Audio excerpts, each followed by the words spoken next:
According to a 2017 report from Amnesty International, 23% of women have experienced online abuse or harassment at least once. 41% of these said that on at least one occasion, online harassment made them feel that their physical safety was threatened. While men experience slightly more online harassment, such as name-calling or physical threats, women are much more likely to experience severe types of gender-based or sexual harassment. We call this misogyny, hateful content targeting women. Misogyny is not just sexual harassment. It's an extremely linguistically diverse phenomenon which includes belittling women, aggression towards women, and discrimination against women.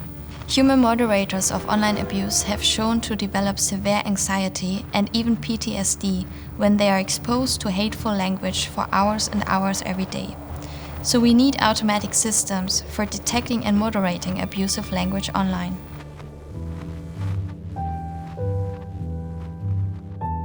To detect misogyny online, you need three things. You need to know what you're trying to detect, you need to have examples of those things, and you need a model trained on those examples. In existing data, it's clear that there are cultural or language-specific differences between which type of misogyny is more widespread. For example, Spanish shows a stronger presence of dominance, Italian of stereotyping and objectification, and English of discrediting. This was the initial observation that made us consider the importance of local context.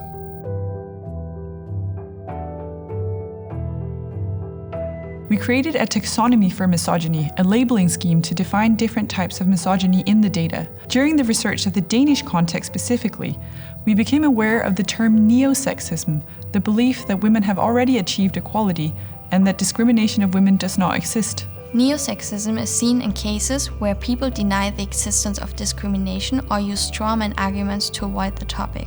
For instance, an example from the data, please show me research that shows women miss out on promotions because they take maternity leave.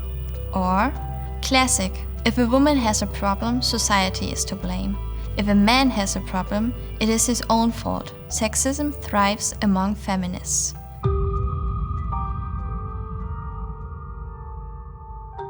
The final dataset contains 27.9 thousand comments, of which 7,500 contain abusive language. Misogynistic posts comprise 7% of overall posts, or about 2,000 instances. Neo-sexism is by far the most frequently represented class with 1.3 thousand tagged posts.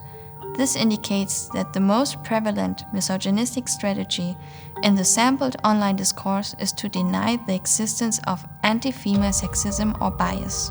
Discrediting, stereotyping, and objectification are present in about 300 and 200 posts. Benevolent misogyny, dominance, and harassment are tagged in between only 45 and 70 posts. We fine-tuned an MBERT model over this dataset. Our model detects 5 out of every 6 misogynistic messages.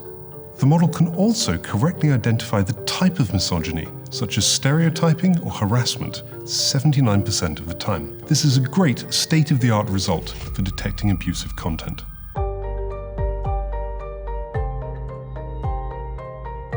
So now we have a taxonomy for labeling misogyny, we have a dataset of examples of misogyny in Danish, and we have a model which can accurately detect misogyny in 85% of cases. The model has been implemented and is available on request, like the data. The full version of the collaboratively developed annotation guidelines is released, and we encourage its use in other languages and contexts. Our hope is to continue to see transparent approaches to tackling abusive language that let us learn about misogynistic behavior while minimizing human contact with this form of toxicity.